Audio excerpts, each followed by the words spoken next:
I recently read this book called Feeling is the Secret by Neville Goddard.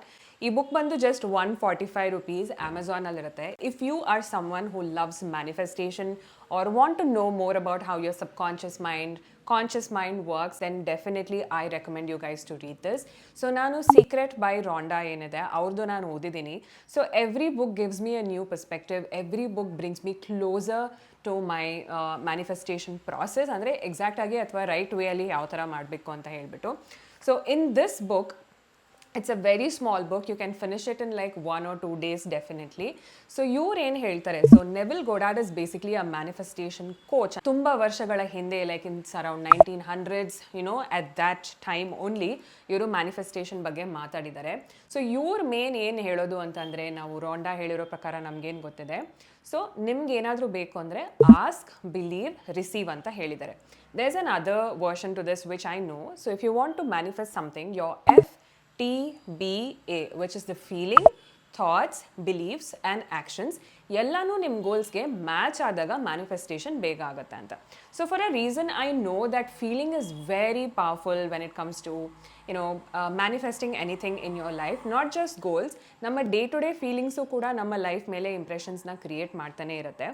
So feelings ಅಂತ ಬಂದಾಗ ಇವ್ರು ಇನ್ನೊಂದು ಸ್ವಲ್ಪ ಡೀಪಾಗಿ ಡಿಸ್ಕಸ್ ಮಾಡಿದ್ದಾರೆ. Through feelings, just by feeling things ನೀವು ಹೇಗೆ ಅದನ್ನು ಮ್ಯಾನಿಫೆಸ್ಟ್ ಮಾಡ್ಬೋದು ಅಂತ. ಸೊ ಐ ನೋ ನಿಮ್ಗೆ ಯಾವುದೋ ಒಂದು ಗೋಲ್ಸ್ ಎಲ್ಲ ಡ್ರೀಮ್ಸ್ ಇರ್ಬೋದು, ಅದು ನಮ್ಮ ಹತ್ರ ಇಲ್ಲ ಅಂತಂದಾಗ ಅದನ್ನು ಫೀಲ್ ಮಾಡ್ಕೊಳ್ಳೋದು ಸ್ವಲ್ಪ ಕಷ್ಟ ಆಗುತ್ತೆ. But this is just a practice. Okay, so if you start practicing how to feel certain things, then definitely this would elevate your manifestation process. So ನಾನು ಇವ್ರ ಬುಕ್ ಓದಿದಾಗ ಕೆಲವೊಂದು ಪಾಯಿಂಟ್ಸ್ನ ಇಲ್ಲಿ ಬರೆದಿಟ್ಕೊಂಡಿದ್ದೀನಿ. So I probably I'm gonna show the same, ನನಗೆ ಅರ್ಥ ಆಗಿರೋ ಥರ ಡಯಾಗ್ರಾಮ್ಸ್ ಎಲ್ಲ ಮಾಡಿಕೊಂಡು ನಾನಿಲ್ಲಿ ಇಟ್ಟಿದ್ದೀನಿ. So I'm just going to read this part of the book, okay? Feeling is the secret shows readers how they can quickly attain their goals simply by refining their imagination. ಅವರ imagination ಮೇಲೆ work out ಮಾಡಿಕೊಂಡು ಅವ್ರಿಗೇನು ಬೇಕೋ ಗೋಲ್ಸ್ನ achieve ಮಾಡ್ಕೊಳ್ಬೋದು ಅಂತ. Your thoughts shape your life, create your reality and ultimately limit or expand your true potential. ನಿಮ್ಮ thoughts ನಿಮ್ಮ ಲೈಫನ್ನು ಶೇಪ್ ಮಾಡುತ್ತೆ, ನಿಮ್ಮ ರಿಯಾಲಿಟಿನ ಕ್ರಿಯೇಟ್ ಮಾಡುತ್ತೆ and ultimately limit or expand, ನಿಮ್ಮ ಮೈಂಡನ್ನು ಅದು ಲಿಮಿಟ್ ಮಾಡ್ಬೋದು ಅಥವಾ ಎಕ್ಸ್ಪ್ಯಾಂಡ್ ಮಾಡ್ಬೋದು ನಿಮ್ಮ ಪೊಟೆನ್ಷಿಯಲ್ ಪ್ರಕಾರ ಅಂತ. ಈ ಬುಕ್ ಏನು ಮಾಡುತ್ತೆ ಅಂತಂದರೆ, it describes how our thoughts and feelings affect who we become and what we achieve. ಇದೆರಡೂ ಮೇನ್ ಆಗಿ ಈ ಬುಕ್ಕಲ್ಲಿ ಮೆನ್ಷನ್ ಮಾಡಿದ್ದಾರೆ, which is your thought and your feeling.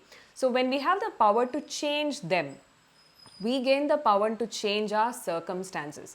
ನಮ್ಮ ಫೀಲಿಂಗ್ಸ್ ಮತ್ತು ಥಾಟ್ಸ್ನ ಚೇಂಜ್ ಮಾಡೋ ಪವರ್ ನಮಗೆ ಇದೆ ಅಂತ ಗೊತ್ತಾಯಿತು ಅಂತಂದರೆ, ನಮ್ಮ ಫೀಲಿಂಗ್ಸ್ ಹಾಗೂ ನಮ್ಮ ಸರ್ಕಮ್ಸ್ಟಾನ್ಸಸ್ನ ನಾವು ಚೇಂಜ್ ಮಾಡ್ಬೋದು ಅಂತ ಹೇಳ್ತಾ ಇದ್ದಾರೆ. ನಮ್ಮ ಹೆಲ್ತ್ ಚೇಂಜ್ ಮಾಡ್ಬೋದು, ನಮ್ಮ ಲೈಫ್ ಪರ್ಪಸ್ನ ಕೂಡ ನಾವು ಚೇಂಜ್ ಮಾಡ್ಕೊಳ್ಬೋದು. So this is a treasure in it, a clearly defined road to the realisation of our dreams. So this book link ನಾನು ಕೆಳಗಡೆ ಕೊಟ್ಟಿರ್ತೀನಿ. So it will be easy, because ನಾನು ಇದರಲ್ಲಿ ಸ್ವಲ್ಪ ಮಾತ್ರನೇ ಇವತ್ತು ಹೇಳ್ತಾ ಇರೋದು. ಓಕೆ, ಸೊ ಎಷ್ಟೊಂದು ನಾನು ಓದಬೇಕಾದ್ರೆ ಎಲ್ಲ ಅಂಡರ್ಲೈನ್ ಕೂಡ ಮಾಡಿಟ್ಟಿದ್ದೀನಿ, which you cannot see, but ನನಗೆ ಅರ್ಥ ಆಗಿರೋ ಪ್ರಕಾರ ಇವತ್ತು ನಾನು ನಿಮಗೆ ಎಕ್ಸ್ಪ್ಲೈನ್ ಮಾಡ್ತೀನಿ. So this video is exactly about how to manifest your examination grades. ನನಗೆ ಬಂದಿರೋ ರಿಕ್ವೆಸ್ಟಲ್ಲಿ ತುಂಬ ಜನ ಕೇಳಿರೋದು ಎಕ್ಸಾಮಿನೇಷನ್ ಗ್ರೇಡ್, ಬಟ್ ಈ ಟೆಕ್ನಿಕ್ ನಾನು ಏನು ಮಾತಾಡ್ತಾ ಇದ್ದೀನಿ, it's not just that you can manifest your examination grades, you can pretty much manifest whatever you have been dreaming to. ಅಬ್ರಾಡಿಗೆ ಹೋಗಬೇಕು ಅಂತಂದರೆ, ಮದುವೆ ಮಾಡ್ಕೋಬೇಕು ಅಂತಂದರೆ, attracting a dream life partner, or landing a job in the place you want, or if you're a creator like me, if you want good opportunities, grow your followers. ಇದೆಲ್ಲ ನಾನು ಟೆಕ್ನಿಕ್ಸ್ನ implement ಮಾಡಿ ಆ್ಯಕ್ಚುಲಿ ನಂಗೆ result ಬಂದಿದೆ. I also forgot that some of you text me saying pregnancy ಹೇಗೆ manifest ಮಾಡಬೇಕು, normal delivery ಹೇಗೆ manifest ಮಾಡಬೇಕು, ವಿ ಬೀನ್ ಟ್ರೈಯಿಂಗ್ ಬಟ್ ಮಗು ಕನ್ಸೀವ್ ಆಗ್ತಿಲ್ಲ ಅಂತ ಹೇಳಿ. So it's pretty much everything, ನಿಮ್ಮ ಮನೆಯಿಂದ ಹಿಡಿದು whatever you can use this technique. So ಈ ಟೆಕ್ನಿಕ್ನ ಕೆಲವೊಂದು ಮೇನ್ ಥಿಂಗ್ಸ್ನ ನೀವು ಅರ್ಥ ಮಾಡ್ಕೊಂಡ್ಬಿಟ್ರಿ ಅಂತಂದರೆ, ಅದನ್ನು ಡೇ ಟು ಡೇ ಲೈಫಲ್ಲಿ ಇಂಪ್ಲಿಮೆಂಟ್ ಮಾಡೋಕ್ಕೆ ನೀವು ಸ್ಟಾರ್ಟ್ ಮಾಡಿದ್ರಿ ಅಂತಂದರೆ ರಿಸಲ್ಟ್ ಬರಲೇಬೇಕು. This no other go. So ಎಕ್ಸಾಮಿನೇಷನಲ್ಲಿ ನೀವು ಯಾವ ಎಕ್ಸಾಮೇ ಬರೀತಿರ್ಬೋದು, ಏನೇ ಓದ್ತಿರ್ಬೋದು. See, it's been a while for me graduating from my college, so I don't really understand ಯಾವ ಥರ ಸಬ್ಜೆಕ್ಟ್ಸ್ ಇದೆ, ಯಾವ ಟಾಪಿಕ್ಸ್ ಇದೆ, ಯಾವ ಥರ ಎಕ್ಸಾಮ್ಸ್ ಇದೆ ಅಂತ ಹೇಳಿಬಿಟ್ಟು. But what I know is you can manifest even the exact grade, you can manifest the exact marks or the percentage that you want. So you can manifest your desired results using the Neville Goddard's manifestation technique. Plus, we are also going to, where's my book? Yeah, we are also going to use the magic book technique with the Neville Goddard. So ಇದೆರಡನ್ನೂ mix ಮಾಡಿಕೊಂಡು ನಾವು ನಮ್ಮ ಮ್ಯಾನಿಫೆಸ್ಟೇಷನ್ನ ಹೇಗೆ ಫಾಸ್ಟನ್ ಮಾಡ್ಬೋದು ಅನ್ನೋದನ್ನು ನೋಡೋಣ. So ಜನ ಹೇಳ್ತಾರೆ ಪ್ಲೀಸ್ ಕೀಪ್ ಶೇರಿಂಗ್ ಟೆಕ್ನಿಕ್ಸ್ ಅಂತ ಹೇಳಿಬಿಟ್ಟು. ಎಲ್ಲರಿಗೂ ಎಲ್ಲ ಟೆಕ್ನಿಕ್ಕು ವರ್ಕ್ ಆಗಲ್ಲ. ಸೊ ನನಗೂ ಎಲ್ಲ ಟೆಕ್ನಿಕ್ಕು ನಾನು ಮಾಡಲ್ಲ. The best thing you can do is go by what works out for you. ನಿಮ್ಗೆ ಯಾವ ಮ್ಯಾನಿಫೆಸ್ಟೇಷನ್ ವರ್ಕೌಟ್ ಆಗುತ್ತೆ ಅಂತ ಅನ್ಸುತ್ತೆ ಆ ಟೆಕ್ನಿಕ್ನ ಯೂಸ್ ಮಾಡ್ಕೊಳ್ತಾ ಹೋಗಿ. ಸೊ ಯಾವುದ್ರ ಮೇಲೆ ನಿಮಗೆ ನಂಬಿಕೆ ಬರುತ್ತಲ್ಲ, ಯಾವ ಟೆಕ್ನಿಕ್ ಮೇಲೆ ನಿಮಗೆ ನಂಬಿಕೆ ಬರುತ್ತಲ್ಲ, that will start working out for you. So I recommend you watch whatever videos you want, but hold on to certain techniques that you feel is easier for you. ನಾನು ಎಲ್ಲಿವರೆಗೂ ಬದುಕಿರ್ತೀನೋ ಅಲ್ಲಿವರೆಗೂ ಫೀಲಿಂಗ್ಸ್ ಆ್ಯಂಡ್ ಥಾಟ್ಸ್ನ ನಾನು generate ಮಾಡ್ತಾನೆ ಇರ್ತೀನಿ. S or no? So ಇವಾಗ ನೀವು check ಮಾಡೋದಾದರೆ Nevill Goddard technique ಪ್ರಕಾರ he says feeling is the secret. ಫೀಲಿಂಗೇ ಮೇನ್ ಸೀಕ್ರೆಟ್ ಅಂತ ನೆವಿಲ್ ಗೋಡಾರ್ಡ್ ಹೇಳ್ತಿದ್ದಾರೆ. ಸೊ ಇಲ್ಲಿ he explains it in a very simple manner which you will understand. So ನಮಗೆ conscious mind ಇದೆ, ಸಬ್ ಕಾನ್ಷಿಯಸ್ ಮೈಂಡು ಇದೆ, correct? Conscious part of the brain, subconscious part of the brain. So he says ಇವರು conscious ಮೈಂಡನ್ನು male ಅಂತ represent ಮಾಡ್ತಾರೆ, subconscious ಮೈಂಡ್ನ female ಅಂತ represent ಮಾಡ್ತಾರೆ. ಸೊ ಕಾನ್ಷಿಯಸ್ ಮೈಂಡ್ ಇಂಪ್ರೆಸಸ್, ಸಬ್ ಕಾನ್ಷಿಯಸ್ ಮೈಂಡ್ ಎಕ್ಸ್ಪ್ರೆಸಸ್. ಎಕ್ಸ್ಪ್ರೆಸ್ಸಲ್ಲಿ ನೀವು manifest ಅಂತಲೂ ಕನ್ಸಿಡರ್ ಮಾಡ್ಬೋದು. ಏನೆಲ್ಲ ಇಂಪ್ರೆಷನ್ಸ್ ರಿಸೀವ್ ಮಾಡ್ಕೊಳ್ಳುತ್ತೆ ಇದನ್ನು ಸಬ್ ಕಾನ್ಷಿಯಸ್ ಮೈಂಡ್ ಅದನ್ನು ಮ್ಯಾನಿಫೆಸ್ಟ್ ಮಾಡುತ್ತೆ ಅಂತ ಹೇಳಿಬಿಟ್ಟು. So conscious mind is responsible to generate ideas. ನಮ್ಗೆ ಐಡಿಯಾಸ್ ಬರುತ್ತಲ್ಲ, ಎಲ್ಲಿಂದ ಬರುತ್ತೆ ideas? All these ideas are generated through the conscious mind and impresses on the subconscious mind. ಇದೇ ಇದರ ಡ್ಯೂಟಿ. ಸೊ ಇದೇನು ಮಾಡುತ್ತೆ, ಏನೆಲ್ಲ ಐಡಿಯಾಸ್ ಬಂದಿರುತ್ತೆ ಅದನ್ನು ಸಬ್ ಕಾನ್ಷಿಯಸ್ ಮೈಂಡ್ ಮೇಲೆ ನೀವು ಇದನ್ನು ಫೀಲ್ ಆಗಿದ್ದಲ್ಲಿ ಅದು ಅದ್ರ ಮೇಲೆ ಎಕ್ಸ್ಪ್ರೆಸ್ ಮಾಡುತ್ತೆ. ಅಂದರೆ ಒಂದು ಸ್ಟ್ಯಾಂಪ್, ಅಂದರೆ ಒಂದು ರಿಜಿಸ್ಟರ್ ಮಾಡುತ್ತೆ on your subconscious mind. So subconscious mind ಏನು ಮಾಡುತ್ತೆ, it receives the ideas from the conscious mind and gives form to it, expression to them. ಅಂದರೆ ನಿಮ್ಗೆ ಏನೇನು ಐಡಿಯಾಸ್ ಬಂದಿರುತ್ತೆ it gives form to it. ಇವಾಗ ನನಗೆ business ಮಾಡಬೇಕು ಅನ್ನೋ ಒಂದು ಐಡಿಯಾ ಬರುತ್ತೆ ಅಂತ ಅಂದ್ಕೊಳ್ಳಿ, ನಾನು ಬಿಸ್ನೆಸ್ ಮಾಡಬೇಕು ಅನ್ನೋ ಫೀಲಿಂಗ್ ನನಗೆ ಬಂದಿದೆ ಅಂತ ಅಂದ್ಕೊಳ್ಳಿ. So it will start giving form to your business. So first ಏನೇ ಬಿಸ್ನೆಸ್ ಯಾರದೇ ಇರ್ಬೋದು, ವಾಟ್ ಎವರ್ ಇಟ್ ಇಸ್, ಐಡಿಯಾಯಿಂದನೇ ಎಲ್ಲನೂ ಹೊರಗಡೆ ಪ್ರಪಂಚದಲ್ಲಿ ಕ್ರಿಯೇಟ್ ಆಗಿರೋದು. Yes or no? I am sure you will agree with me on this point. So conscious mind creates ideas for you. So ideas ಯಾವಾಗ ಬರುತ್ತೆ ಗೊತ್ತಾ? When you are most positive, when you are most happy, you will generate positive and great ideas. So make space to have good thoughts inside your mind, which is very very important. So idu ideas na create ಮಾಡುತ್ತೆ. So conscious subconscious mind ಏನು ಮಾಡುತ್ತೆ, it works on accepted ideas and beliefs and objectifies, ಅಂದರೆ ಅದಕ್ಕೊಂದು ರೂಪ ಕೊಡುತ್ತೆ. ಯಾವುದೆಲ್ಲ ನಾನು accepted belief ನನ್ನ ಹತ್ರ ಇದೆ, ಯಾವುದೆಲ್ಲ ನನ್ನ ಹತ್ರ ಐಡಿಯಾಸ್ ಇದೆ, ಅದನ್ನು ಒಂದು like a real form. So ಎಕ್ಸಾಂಪಲೇ ಹೇಳಬೇಕು ಅಂತಂದರೆ magic book was just an idea, right? It was an idea, ನನಗೆ ಬೇಕು ಅಂತ ಹೇಳಿಬಿಟ್ಟು ಕಾನ್ಷಿಯಸ್ ಮೈಂಡಲ್ಲಿ ನನಗೆ ಐಡಿಯಾ ಬಂತು. ನಾವು it is received a physical form. So my subconscious mind brought this book into reality. So this is a classic example of what I can tell you. Maybe I had an idea to make a video and now my subconscious are helping me to create what I want, like I am currently recording. Simple as that. Okay? And then he says subconscious mind is the womb of creation. So again let's go back. Subconscious mind bandu female. Like female, one female body li we also have the capability to create a baby. Namgu womb ide, nammallu baby create agutte. Exactly the same way subconscious mind is also called womb of creation. Idu banbitu male allu irutte, female allu irutte, because all of us have subconscious minds, pretty much, you know, clear, right? So ಈ subconscious mind ಕೆಲಸನೇ ಅದು. It has the mechanism to create whatever you want. So consider feelings as facts. ಇದೇನು ಮಾಡುತ್ತೆ, it will consider feelings as facts and on this assumption proceeds to give expression on it. So ಇದಕ್ಕೆ ಏನೇನು feel ಆಗುತ್ತೆ, ಅದು ಒಳ್ಳೆ ಫೀಲಿಂಗಾ ಕೆಟ್ಟ ಫೀಲಿಂಗಾ, ಈ ಬ್ರೈನ್ಗೆ ಅರ್ಥ ಆಗಲ್ಲ. It's a clean slate. ನನಗೇನೆಲ್ಲ ಫೀಲ್ ಆಗ್ತಿರುತ್ತೆ ಅದೇ ಫ್ಯಾಕ್ಟ್ ಅಂತ ಕನ್ಸಿಡರ್ ಮಾಡಿಕೊಂಡು ಈ ಅಸಂಪ್ಷನ್ ಮೇಲೆ ಇದೇ ಥರ ಸಿಚುವೇಶನ್ಸ್ನ ಲೈಫಲ್ಲಿ ತಂದು ಕೊಡೋದಕ್ಕೆ it will start preparing your reality. This is how your subconscious and conscious mind basically work. Next part ನೋಡೋದಾದರೆ I have written something called volition to act ಅಂತ ಹೇಳಿಬಿಟ್ಟು currently I don't understand why I wrote this and what this means but I will anyways try to explain. So idea in the feeling, ಆ ಫೀಲಿಂಗಿಂದ ನಮಗೆ ಒಂದು action ತೊಗೊಳ್ಬೇಕು ಅನ್ನೋ ಆಸೆ ಬರುತ್ತೆ, ಆ್ಯಕ್ಷನ್ ತೊಗೊಳ್ಬೇಕು ಅನ್ನೋ ಒಂದು ಇಂಟೆನ್ಷನ್ ಕ್ರಿಯೇಟ್ ಆಗುತ್ತೆ ಅಲ್ವಾ. ಸೊ ನನಗೆ ನೆನ್ನೆ ಐಡಿಯಾ ಬಂತು, ಓಕೆ ವಿಡಿಯೋ ಮಾಡೋಣ ಅಂತ ಹೇಳಿಬಿಟ್ಟು something in me just kept feeling that okay I should do this video so it will help people and now today I am recording the same thing. So ಐಡಿಯಾಯಿಂದ feeling create ಆಗಿ, ಫೀಲಿಂಗಿಂದ ಒಂದು action create ಆಗಿ, ಆ್ಯಕ್ಷನಿಂದ ಒಂದು reality ಆಯಿತು ಅಂತ ನಾವು ಆ ಥರ ಕನ್ಸಿಡರ್ ಮಾಡ್ಕೊಳ್ಬೋದು. This is my understanding. Okay, so subconscious ಮೈಂಡ್ಗೆ ಇಂಪ್ರೆಷನ್ ಕ್ರಿಯೇಟ್ ಆಗಬೇಕು ಅಂತಂದರೆ, ಸಬ್ಕಾನ್ಷಿಯಸ್ ಮೈಂಡ್ಗೆ ಅರ್ಥ ಆಗುವಂಥ ಒಂದೇ ಒಂದು language feeling. Please remember this. ಫೀಲಿಂಗ್ಸಲ್ಲಿ ವೆರೈಟಿ ಆಫ್ ಫೀಲಿಂಗ್ಸ್ ಇರುತ್ತೆ.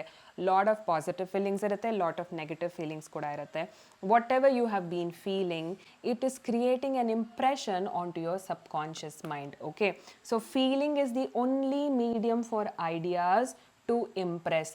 ನಿಮ್ಗೆ ಇವಾಗ ಒಂದು ಗೋಲ್ ಇದೆ ಆಯಿತಾ, ಏನು ಹೇಳಿದ್ರಿ ನೀವು, ನಿಮಗೆ 95% ಮಾರ್ಕ್ಸ್ ಬರಬೇಕು ಅನ್ನೋದು ನಿಮ್ಮ ಗೋಲ್ ಅಂತ ಅಂದ್ಕೊಳ್ಳಿ. ಓಕೆ, ಆ್ಯಂಡ್ ಈ 95 ಮಾರ್ಕ್ಸ್ಗೆ ನಿಮ್ಗೇನು ಫೀಲ್ ಆಗ್ತದೆ, ನನ್ನ ಕೈಯಲ್ಲಿ ಆಗಲ್ಲ, ಅಥವಾ ನನಗೆ ಭಯ ಆಗ್ತಿದೆ, ಅಥವಾ I am getting stressed, I am worried, ಈ ಥರ ಫೀಲಿಂಗ್ಸ್ ಇದ್ದಾಗ these will keep getting impressed on to your subconscious mind. ಆವಾಗ ನಿಮಗೆ ನೀವು ಪ್ರಿಪೇರ್ ಆಗಲ್ಲ, ನೆಗ್ಲೆಕ್ಟ್ ಮಾಡ್ತೀರಾ, ಓದದೇ ಇರ್ಬೋದು, ಅಥವಾ ನೀವು ಕಂಪೇರ್ ಮಾಡಿಕೊಂಡೇ ಕೂತ್ಕೊಂಡ್ಬಿಡ್ಬೋದು, ಅಥವಾ ನೀವು ಹೆದರ್ಕೊಂಡೇ ಕರೆಕ್ಟಾಗಿ ಎಕ್ಸಾಮ್ ಬರೀದೇ ಇರ್ಬೋದು. ಇದೆಲ್ಲ ಕೂಡ ಸಿಚುವೇಶನ್ ಆಗೋದಿರುತ್ತೆ. ಬಿಕಾಸ್ ಐಡಿಯಾ ಫೀಲಿಂಗಿಂದ ಆ್ಯಕ್ಷನ್ಗೆ ಅದು ರಿಲೇಟ್ ಆಗುತ್ತೆ. So if you have been feeling better about your examination, ನಾನು ಚೆನ್ನಾಗಿ ಮಾಡ್ತೀನಿ, ನಾನು ಪ್ರಿಪೇರ್ ಆಗ್ತೀನಿ. ಏನಕ್ಕೆ ನನಗೆ ಭಯ ಆಗೋದು ಅಂತಂದರೆ, ನಾನು ಪ್ರಿಪೇರ್ ಆಗದೇ ಇದ್ದಾಗ. ಸೊ ನಾನು ಪ್ರಿಪ್ರೇಷನ್ ಆಗ್ತೀನಿ, ನಾನು ರೆಡಿ ಆಗ್ತೀನಿ, I feel confident about my exam ಅನ್ನೋದು. ಎಕ್ಸಾಮ್ ಫ್ಯೂಚರಲ್ಲಿ ಇರ್ಬೋದು, ಕಾನ್ಫಿಡೆನ್ಸ್ ಇವಾಗ ನೀವು ಕ್ರಿಯೇಟ್ ಮಾಡಬೇಕು.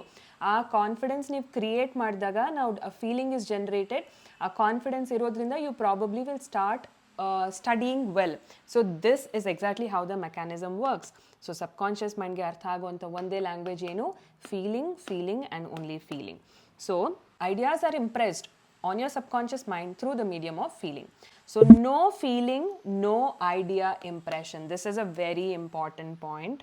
ನಿಮಗೆ ಫೀಲ್ ಆಗಿಲ್ಲ, ನಿಮ್ಮ ಗೋಲ್ ಬಗ್ಗೆ ನಿಮಗೆ ಫೀಲಿಂಗ್ ಬಂದಿಲ್ಲ ಅಂತಂದರೆ ಯಾವುದೇ ಇಂಪ್ರೆಷನ್ ಕ್ರಿಯೇಟ್ ಆಗಿಲ್ಲ ಅಂತ ಅರ್ಥ. ಅಥವಾ ನೆಗೆಟಿವ್ ಫೀಲಿಂಗ್ ನೀವು ಕ್ರಿಯೇಟ್ ಮಾಡಿದ್ದೀರಾ ಅಂದರೆ ನೆಗೆಟಿವ್ ಇಂಪ್ರೆಷನ್ನೇ ಬಿದ್ದಿರುತ್ತೆ ಮೈಂಡ್ ಮೇಲೆ. It cannot choose which is right or wrong.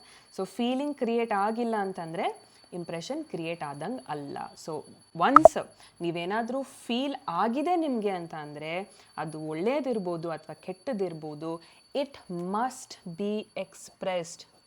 Note this point your honour. ನಿಮಗೆ ಸಪೋಸ್ ಇವಾಗ ಯಾರಾದರೂ ಪ್ರೆಗ್ನೆನ್ಸಿ ಮ್ಯಾನಿಫೆಸ್ಟ್ ಮಾಡ್ತಾ ಇದ್ದೀರಾ ಅಂತಂದರೆ, if you have been feeling ನನಗೆ ಮ್ಯಾನಿಫೆಸ್ಟ್ ಮಾಡೋದು ಕಷ್ಟ ಆಗ್ತಿದೆ, ನಂಗೆ ಪ್ರೆಗ್ನೆಂಟ್ ಆಗೋದು ಕಷ್ಟ ಆಗ್ತಿದೆ, ಯಾವುದೂ ವರ್ಕೌಟ್ ಆಗ್ತಿಲ್ಲ, ಯಾವ ಟ್ರೀಟ್ಮೆಂಟು ನನಗೆ ಹೆಲ್ಪ್ ಆಗ್ತಿಲ್ಲ ಅಂತ ನಿಮ್ಗೆ ಆ ಥಾಟ್ ಮೈಂಡಲ್ಲಿ ಇದೆ ಅಂತಂದರೆ definitely there is no idea of impression baby ಬೇಕು ಅನ್ನೋ ಥರ, ರೈಟ್? ಬಟ್ ನೀವೇನಾದರೂ ಓಕೆ ನನಗೆ ಮಗು 100% ಆಗುತ್ತೆ ಅಂತ ನನ್ನ ಮೈಂಡಿಗೆ ನಾನು ಬ್ರೈನ್ ವಾಶ್ ಮಾಡಿದ್ದಲ್ಲಿ ಅಥವಾ ನಾನು ಕನ್ವಿನ್ಸ್ ಮಾಡಿದ್ದಲ್ಲಿ ನನಗೆ ಒಂದು ಸತಿ ಅದು ಫೀಲ್ ಆಗೋಯ್ತು ಅಂತಂದರೆ ಅದು ಒಳ್ಳೆಯದಿರ್ಬೋದು ಕೆಟ್ಟದಿರ್ಬೋದು, ಅದು ಎಕ್ಸ್ಪ್ರೆಸ್ ಆಗಲೇಬೇಕು. So this is the main point I want you to keep in mind when you're manifesting. So one thing I request all of you is to be very aware about your thoughts and your feelings. Feel ಆಗಲ್ಲ ಅಂತಲ್ಲ, negativity feel ಆಗಲ್ಲ ಅಂತಲ್ಲ, feel ಆಗುತ್ತೆ. But ಎಷ್ಟೊತ್ತು ಅದೇ ಫೀಲಿಂಗಲ್ಲಿ ನೀವು ಕೂತಿರ್ತೀರಾ, ಅದು again ನಿಮ್ಮ ಸಬ್ಕಾನ್ಷಿಯಸ್ಗೆ ಇಂಪ್ರೆಷನ್ ಆಗಿ ಹೋಗ್ತಾ ಇರುತ್ತೆ. ಮತ್ತು ಅದೇ ಥರ ಪರಿಸ್ಥಿತಿಗಳು, ವ್ಯಕ್ತಿಗಳು, ನಿಮ್ಗೇನಾದರೂ ಸಾಲ ಇತ್ತು ಅಂತಂದರೆ ಅದೇ ಥರದ್ದು ಸಾಲಗಳು, ಅದ್ರ ಬಗ್ಗೆ ನೀವು ಯೋಚನೆ ಜಾಸ್ತಿ ಮಾಡಿದರೆ ಅಂಥದ್ದು ಜಾಸ್ತಿ ಆಗ್ತಾ ಹೋಗುತ್ತೆ. Because it's you who have been creating the feeling, so you are the one who is going to attract whatever you've been asking for. Every feeling makes a subconscious impression. ನಂಗೆ ಮೈಂಡಿಗೆ ಬರೋದು ಸ್ಟ್ಯಾಂಪ್ ಆಗಿದೆ ಮೈಂಡಲ್ಲಿ ಅಂತ ಹೇಳಿಬಿಟ್ಟು. So every feeling creates on impression on your subconscious mind. ಈಗ ಫೀಲಿಂಗ್ಸಲ್ಲೂ 2 ಥರ ಇರುತ್ತೆ. Casual feeling, strong feeling. ಇದು ಬುಕ್ಕಲ್ಲಿರಲಿಲ್ಲ, ಇದು ನನಗೆ ಬಂದಿರುವಂಥ ಯೋಚನೆ, ನನ್ನ ಪ್ರಕಾರ ಅರ್ಥ ಮಾಡ್ಕೊಂಡಿರೋದು. ಕೆಲವೊಂದು ಫೀಲಿಂಗ್ಸ್ ನಮಗೆ ಕ್ಯಾಶುವಲ್ ಆಗಿ ಬರ್ತಾ ಇರುತ್ತೆ, ಹೋಗ್ತಾ ಇರುತ್ತೆ. ಇನ್ನೂ ಕೆಲವೊಂದು ಫೀಲಿಂಗ್ಸು ಸ್ಟ್ರಾಂಗ್ ಆಗಿ ಉಳ್ಕೊಳ್ಳುತ್ತೆ. Some feelings they say it's a gut feeling, ಅಂದರೆ ಇಂಟ್ಯೂಷನ್ ಸಿಕ್ಕಾಪಟ್ಟೆ ಸ್ಟ್ರಾಂಗ್ ಆಗಿದೆ ಅಂತ. So I always tell you to trust your instincts or your gut feeling, because that will not lie most of the times. So dominant feeling, ಈ ಎರಡರಲ್ಲೂ dominant feeling ಏನಿದೆ ಅದು manifest ಆಗೋದು. Expressed out ಅಂತಂದರೆ manifested out. Okay, your dominant feelings are the one that is gonna get expressed out. So casually if you're feeling bad, okay, casually if you're feeling not good, okay, but make sure around your special goals or around your dreams or around whatever you are manifesting, make sure you have a strong feeling that this will work out. Have that blind belief, okay, that this will work out. Suppose ಇದು work out ಆಗಿಲ್ಲ ಅಂತ ಅಂದ್ರೂ okay, let's go with the flow, ಆ ಥರನೂ ಇರಬೇಕು, resist ಮಾಡಬಾರ್ದು, right? So you should be okay if it's manifest, if not okay let's see whatever comes in life, ಹೋಗೋಣ ಆ ದಾರಿಲಿ ಅನ್ನೋ ಒಂದು ಪ್ರಿಪ್ರೇಷನು ಇರಬೇಕು ಲೈಫಲ್ಲಿ ಅಂತ ಹೇಳಕ್ಕೆ ಇಷ್ಟಪಡ್ತೀನಿ. ಸೊ ಅಗೇನ್ ಫೀಲಿಂಗ್ಸಲ್ಲಿ there are negative feelings and positive feelings. ಇದೆರಡರಲ್ಲೂ ಡಾಮಿನೆಂಟ್ ಏನಿರುತ್ತೆ ಅದೇ ಮತ್ತೆ ಎಕ್ಸ್ಪ್ರೆಸ್ ಆಗೋದು. So for me, if you ask me, it's been 8 years in my self-awareness journey. I am very aware of my thoughts, I'm very aware of my feelings. So I keep shifting. ನನಗೇನಾದರೂ ಕೆಟ್ಟ ವಿಚಾರಗಳಾಗಲ್ಲ ಅಂತಲ್ಲ, ಆದಾಗ I completely soak into it, I just let myself feel and then I come out of it very quickly. So ಆ ಥರ ಮಾಡೋದು ಕೂಡ important ಆಗುತ್ತೆ. ಸೊ ನೆಗೆಟಿವೋ ಪಾಸಿಟಿವೋ, ನಿಮ್ಮ ಡಾಮಿನೆಂಟ್ ಫೀಲಿಂಗ್ ಯಾವುದ್ರ ಬಗ್ಗೆ ಏನಿದೆ ಅದು ಎಕ್ಸ್ಪ್ರೆಸ್ ಆಗುತ್ತೆ. ನಿಮ್ಮ ಎಕ್ಸಾಮ್ ಬಗ್ಗೆ ನಿಮಗೆ ನೆಗೆಟಿವ್ ಫೀಲಿಂಗ್ ಜಾಸ್ತಿ ಇದ್ದರೆ ಪಾಸಿಟಿವ್ಗಿಂತ ಅದು ಎಕ್ಸ್ಪ್ರೆಸ್ ಆಗುತ್ತೆ, ಪಾಸಿಟಿವ್ ಫೀಲಿಂಗ್ ಜಾಸ್ತಿ ಇದ್ದರೆ ಅದು ಎಕ್ಸ್ಪ್ರೆಸ್ ಆಗುತ್ತೆ. This is pretty much the logic, okay? So example ಹೇಳಬೇಕು ಅಂತಂದರೆ, ಐ ವಿಲ್ ಬಿ ಹೆಲ್ದಿ ಅಂದರೆ ನಾನು ಫ್ಯೂಚರಲ್ಲಿ ಹೆಲ್ದಿ ಆಗಿರ್ತೀನಿ. ಅಂದರೆ ನನಗಿವಾಗ ಹೆಲ್ತ್ ಅಪ್ಸೆಟ್ ಆಗಿದೆ, ಹೆಲ್ತ್ ಚೆನ್ನಾಗಿಲ್ಲ ಅಂತಂದಾಗ ನನಗೆ I keep feeling weak, right? So ನನಗೂ ಅಷ್ಟೇ I stop feeling strong or I was not feeling healthy like 2 years ago ಅಂತ ಹೇಳ್ಬೋದು. So instead I started first feeling strong. ಇದು ಇಂಪಾರ್ಟೆಂಟು. ನೀವೇನು ಆ್ಯಕ್ಷನ್ ತೊಗೊಳೋಕ್ಕೂ ಮುಂಚೆ ಫಸ್ಟು ಫೀಲಿಂಗ್ಸ್ ಸರಿ ಮಾಡ್ಕೊಳ್ಳಿ. ಫೀಲಿಂಗ್ಸ್ನ ಸರಿ ಮಾಡಿದ್ಮೇಲೆ ಆ್ಯಕ್ಷನ್ಸ್ ಫಾಲೋ ಆಗುತ್ತೆ. I started feeling strong. in order to feel something when you have not felt actually ಅಂತಂದರೆ it's important for you to take action there. So ನಾನು ಅದ್ರ ಬಗ್ಗೆ ಆ್ಯಕ್ಷನ್ ತೊಗೊಳಕ್ಕೆ ಸ್ಟಾರ್ಟ್ ಮಾಡಿದಾಗ ಮಾತ್ರ ಆ ಫೀಲಿಂಗ್ನ ನಾನು ಚೇಂಜ್ ಮಾಡೋಕ್ಕೆ ಸಾಧ್ಯ. ಸುಮ್ಮನೆ ಕೂತ್ಕೊಂಡು ಒಂದು ಫೀಲಿಂಗ್ ಸ್ಟ್ರಾಂಗ್ ಅಂದರೆ ಸಬ್ಕಾನ್ಷಿಯಸ್ ಮೈಂಡ್ಗೆ ಕಂಪ್ಲೀಟಾಗಿ ಕನ್ವಿನ್ಸ್ ಆಗದೆ ಇರಬಹುದು. But when I start taking actions, when I start dieting, when I start working out, when I bring it into action, I might change the way I feel about it, right? So that is how you will change it, right? I will be healthy is a weak feeling, which means to say I will be antandre nan sadhyak healthy agilla anta. I am confessing that I am not. But when I say I am healthy, I am bloody strong, I am fit and fine anta nan helak start ಮಾಡಿದಾಗ the feeling itself is different. So feeling generate ಆದಮೇಲೆ ಒಂದು action ತೊಗೊಳಕ್ಕೆ ನಾನು start ಮಾಡ್ತೀನಿ. That's how it works. I hope I'm making right justice to make you understand how this works, okay? ನಾನು 90% ಅಂತ ಅಂದ್ಕೊಂಡಿದ್ದೀನಿ ಎಕ್ಸಾಮಲ್ಲಿ 90% ಬರಬೇಕು ಅಂತ ಹೇಳಿಬಿಟ್ಟು. ಬಟ್ ನನ್ನ ಫೀಲ್ ಏನಾಗ್ತಿದೆ, 90% ನಂಗೆ ಬಂದೇ ಬರುತ್ತೆ ಅಂತ ಅನ್ನಿಸ್ತಾ ಇದೆಯಾ? ಬಂದರೆ ಅನ್ನಿಸ್ತಾ ಇದ್ದರೆ ಗುಡ್, ಅನ್ನಿಸ್ತಾ ಇಲ್ಲ ಅಂತಂದರೆ you need to study hard. So you build confidence and start feeling that okay ನನಗೂ 90% ಬರುತ್ತೆ ಅಂತ ಹೇಳಿಬಿಟ್ಟು. This is exactly how these thoughts work, okay? So ನನಗೇನು ಬೇಕೋ ಅದ್ರ ಕಡೆ ಫೀಲಿಂಗ್ ಕಡಿಮೆ ಇರುತ್ತೆ, ನನಗೇನಿಲ್ಲ ಅದ್ರ ಕಡೆ ಫೀಲಿಂಗ್ ಡಾಮಿನೆಂಟ್ ಆಗಿದ್ದಾಗ ಮತ್ತೆ I will be pushing it away only. I won't be attracting it in the right way, right? So wish must be felt as a state that is than a state that is not. Oh my god. So ನಿಮ್ಮ ಏನು wish ಇರುತ್ತಲ್ಲ, it must B felt as a state that is. ನನ್ನ ಹತ್ರ wish ಇದೆ ಅನ್ನೋ ಹಾಗೆ ನಾನು feel ಮಾಡಬೇಕು, than a state that is not. ನನ್ನ ಹತ್ರ ಇಲ್ಲ ಅನ್ನೋ ಥರ ಫೀಲಿಂಗಲ್ಲಿ ಕುತ್ಕೊಳ್ಳೋದಕ್ಕಿಂತ ಐ ಹ್ಯಾವ್ ಇಟ್ ಆಲ್ ಅನ್ನೋ ಫೀಲಿಂಗ್ನ ನಾನು generate ಮಾಡಲೇಬೇಕಾಗತ್ತೆ. But I'll teach you how this feeling can be generated also, okay? Step 1 is for you to not get panicked. Oh, I've felt it like this. Oh, idagala hangagala antalla. You can feel the right way. You're still learning right now, right? So first understand what this is. Then we can move on to how it has to be done. Again, I've written the foundation to manifest anything is feeling. The sensation, body adu receive aitu antandre, it has to manifest without any other go, okay? So wish must be felt as a state that is, okay, ನನ್ನ wish ಈ ಥರ ಇದೆ ಅಂತ ನನಗೆ first ಅದು feel ಆಗಬೇಕು, rather than a state ಓ ಇದು ನನ್ನ ಹತ್ರ ಇಲ್ಲ ಅನ್ನೋ ಥರ ಇರಬಾರ್ದು ಅನ್ನೋದು, okay? Okay, so I have written this point. This probably might not be relevant, but I'll anyways say because I've already done. ಸೊ ನನ್ನಲ್ಲಿರೋ ಫೀಲಿಂಗ್ಸ್ನ ನಾನು ವಾಯ್ಸ್ ಮಾಡಿಲ್ಲ ಅಂತಂದರೆ, ಶೇರ್ ಮಾಡ್ಕೊಂಡಿಲ್ಲ ಅಂತಂದರೆ, ನಾನು ಸಪ್ರೆಸ್ ಇದ್ದೀನಿ ಅಂತಂದರೆ ಅದು ಎಲ್ಲನೂ ಸ್ಲೋ ಆಗಿ ಡಿಸೀಸ್ ಆಗಿ ಕನ್ವರ್ಟ್ ಆಗುತ್ತೆ. Not expressing or not voicing will slowly convert into disease and it affects on my body and the environment as well. Okay, disease andre enu, dis-ease, discomfort in the body.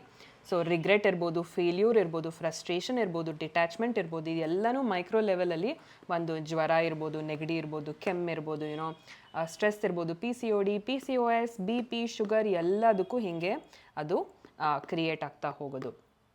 Subconscious mind is the domain of creation, ಅಂದರೆ womb of creation. Domain ಅಂದರೆ again ನೀವು ಒಂದು website ನೋಡಿದ್ರೆ there's a domain and inside the domain you have everything. So in subconscious mind it's a womb and inside the womb happens the creation. So subconscious mind impression determines condition of the outer world. ನನ್ನ life ಇವತ್ತು, ನನ್ನ ಪರಿಸ್ಥಿತಿ ಇವತ್ತು ಹೇಗಿದೆ ಅದೆಲ್ಲದಕ್ಕೂ ಕಾರಣ ನನ್ನ subconscious ಇಂಪ್ರೆಷನ್ಸೇ. ಪೀಪಲ್ ಹೂ ಆರ್ ಅವೇರ್ ಅದನ್ನು ಸರಿ ಮಾಡ್ಕೊಂಡು ರೆಡಿ ಮಾಡ್ಕೋತಾರೆ. People who are not aware, people who keep blaming their life, people who don't take responsibility of their life, people who don't take accountability of their life, blame on like god or people and just keep their outer world very bad which is their life. ಯಾರ ಮೇಲೆ blame ಮಾಡ್ಕೊಂಡಿರ್ತಾರೆ, ಯಾರು ಈ ಥರ ಎಲ್ಲ responsibility ಅಥವಾ accountability ತೊಗೊಳ್ತಾ ಇರಲ್ಲ, ಲೈಫ್ ಬಂದಂಗೆ ಅವರು ತೊಗೊಳ್ಬೇಕಾಗತ್ತೆ. So people who know this, who understand this, slowly start working on their feelings, their thoughts, their assumptions and make their life better. So subconscious is non selective and it is impersonal. ಯಾರಿಗೂ partiality ಮಾಡಲ್ಲ. Just like ಇದು ಅಕ್ಕ, ಇದು ತಂಗಿ, ಇವಳಿಗೆ ಜಾಸ್ತಿ ಕೊಡ್ತೀನಿ, ಇವಳಿಗೆ ಕಡಿಮೆ ಕೊಡ್ತೀನಿ ಅಂತ ಪಾರ್ಶಾಲಿಟಿ ಯಾವುದೂ ಇರಲ್ಲ. ಇದು ಹುಡುಗ, ಇದು ಹುಡುಗಿ ಅಂತ ಅಲ್ಲೂ ಪಾರ್ಶಾಲಿಟಿ ಏನಿರಲ್ಲ. It is non selective. Okay, gentle suggestion, no force command. Again, people who forcefully try to manifest will not work out. Gentle age feel agbeku, adike gentle suggestion e kodbeku. Listen dear subconscious mind, this is what I want. So now for this video I'm trying to, okay, let me say, dear subconscious mind, make sure this video reach lakhs of people across the world and make sure it is helping them manifest whatever they want. Now I told to my subconscious mind, probably later I'll feel and visualize how this could be how this can be done, and let us see if this video is actually going to reach 1 lakh. And this would happen only if I felt, right? Yeah, so gentle suggestion ತುಂಬ important ಆಗುತ್ತೆ. Forcefully comedy ನೀನು ಮಾಡಲೇಬೇಕು, ಮಾಡು ಇದನ್ನು, ಆ ಥರ ನನ್ನ ಹತ್ರ ನಾನು ಇದನ್ನು ಮಾತಾಡ್ಕೊಳ್ಳೋ ಹಾಗೆ ಇಲ್ಲ. ಓಕೆ, ಸಬ್ಕಾನ್ಷಿಯಸ್ ಮೈಂಡ್ನು ಕೂಡ we have to treat it fine. Just like how you treat your wife, you have to be polite and gentle to her if she has to listen to you exactly the same way. Probably video ನೋಡಿದ್ಮೇಲೆ ಕೆಲವ್ರಿಗೆ ಭಯ ಆಗಿರ್ಬೋದು, ಕೆಲವ್ರಿಗೆ relax ಆಗೋ ಅನ್ಸಿರ್ಬೋದು, ಕೆಲವ್ರಿಗೆ mind set shift ಕೂಡ ಆಗಿರ್ಬೋದು. ಭಯ ಯಾಕೆ ಅಂತಂದರೆ ಸಿಕ್ಕಾಪಟ್ಟೆ ನೆಗೆಟಿವ್ ಫೀಲಿಂಗ್ಸ್ನ ಕ್ರಿಯೇಟ್ ಮಾಡಿಬಿಟ್ಟಿದ್ದೀನಿ, ಸಿಕ್ಕಾಪಟ್ಟೆ ನೆಗೆಟಿವ್ ಥಾಟ್ಸ್ ಕ್ರಿಯೇಟ್ ಮಾಡಿಬಿಟ್ಟಿದ್ದೀನಿ. ಇವಾಗ ನಾನು ಏನು ಮಾಡಬೇಕು ಅಂತ ಹೇಳಿಬಿಟ್ಟು, first of all breathe with me. Come on, I know you are not breathing, but just take a deep breath. It's okay that I have created all that.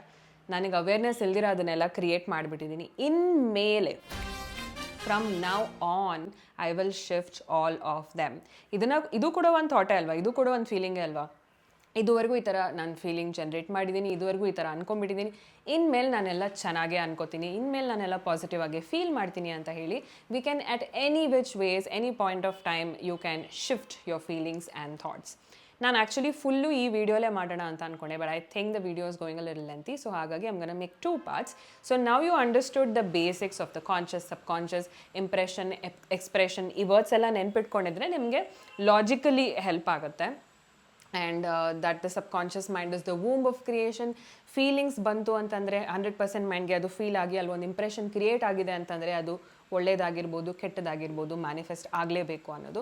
So these are small things ನನ್ನ ಮೈಂಡ್ಗೆ ಬರ್ತಾ ಇರೋದು currently. So comment ಸೆಕ್ಷನಲ್ಲಿ ನೀವೇನು ಹೇಳಬೇಕು ಅಂತಂದರೆ, ಇವತ್ತಿನ ವಿಡಿಯೋಲಿ ನೀವೇನು ಕಲ್ತ್ರಿ, what is your takeaway, ಯಾವ ಪಾಯಿಂಟ್ ನಿಮಗೆ ತುಂಬ ರಿಯಲೈಸ್ ಆಯಿತು ಅಥವಾ ತುಂಬ ಇಷ್ಟ ಆಯಿತು ಅಂತ ಕಮೆಂಟ್ ಮಾಡಿ.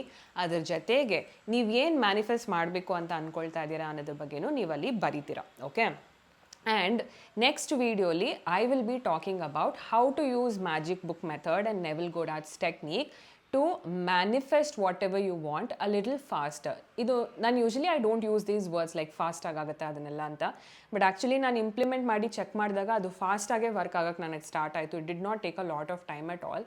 ಸೊ ಬೇಗ ಅಂತೂ 100% ಆಗುತ್ತೆ. ಅದಕ್ಕೆ soul girl is guarantee. Okay, so next ವೀಡಿಯೋಲಿ I'll talk more about that one. So ಈ ವಿಡಿಯೋ ಹೇಗೆ ಅನ್ನಿಸ್ತು ಅಂತ ಕಮೆಂಟ್ ಮಾಡಿ ಹೇಳಿ. ನೀವು ಇನ್ನೂ ಚಾನಲ್ಗೆ ಸಬ್ಸ್ಕ್ರೈಬ್ ಆಗಿಲ್ಲ ಅಂತಂದರೆ, ನಾನು ಮಾಡಿರೋ ವಿಡಿಯೋ ಅಥವಾ ಕೊಟ್ಟಿರೋವಂಥ ನಾಲೆಜ್ ನಿಮಗೆ ಇಷ್ಟ ಆಯಿತು ಅಂತಂದರೆ ಸಬ್ಸ್ಕ್ರೈಬರ್ಸ್ ಜಾಸ್ತಿ ಆದಷ್ಟು ನನಗೂ ಕೂಡ ಮೋಟಿವೇಶನ್ ಬರುತ್ತೆ ಮಾಡಬೇಕು ಅಂತ ಹೇಳಿ. ಪ್ಲಸ್ ಈ ವಿಡಿಯೋನ ಯಾರೆಲ್ಲ ಎಕ್ಸಾಮ್ಸ್ ಬರೀತಿದ್ದಾರೆ ಅಥವಾ ಯಾರೆಲ್ಲ ಏನೋ ಒಂದು ಮ್ಯಾನಿಫೆಸ್ಟ್ ಮಾಡಬೇಕು ಅಂತ ಅಂದ್ಕೊಳ್ತಾ ಇದ್ದಾರೆ ಅವರಿಗೆ ಶೇರ್ ಮಾಡೋದನ್ನು ಮಿಸ್ ಮಾಡಬೇಡಿ. ಬಿಕಾಸ್ ನೀವು ಶೇರ್ ಮಾಡಿರೋ ವಿಡಿಯೋಯಿಂದ ಅವ್ರ ಎಕ್ಸಾಮಲ್ಲಿ ಚೆನ್ನಾಗಿ ಬರಿಬೋದು ಅಥವಾ ಅವ್ರಿಗೆ ಏನೋ ಒಂದು ಡ್ರೀಮ್ ಮ್ಯಾನಿಫೆಸ್ಟ್ ಆದರೂ ಆಗ್ಬೋದು. ಸೊ ಈ ವಿಡಿಯೋನ ಮ್ಯಾಕ್ಸಿಮಮ್ ಪೀಪಲ್ಗೆ ಶೇರ್ ಮಾಡಿ ಅಂತ ಹೇಳ್ತಾ, thank you so much for watching this video guys. Stay subscribe. I'll see you guys in the next one. Bye.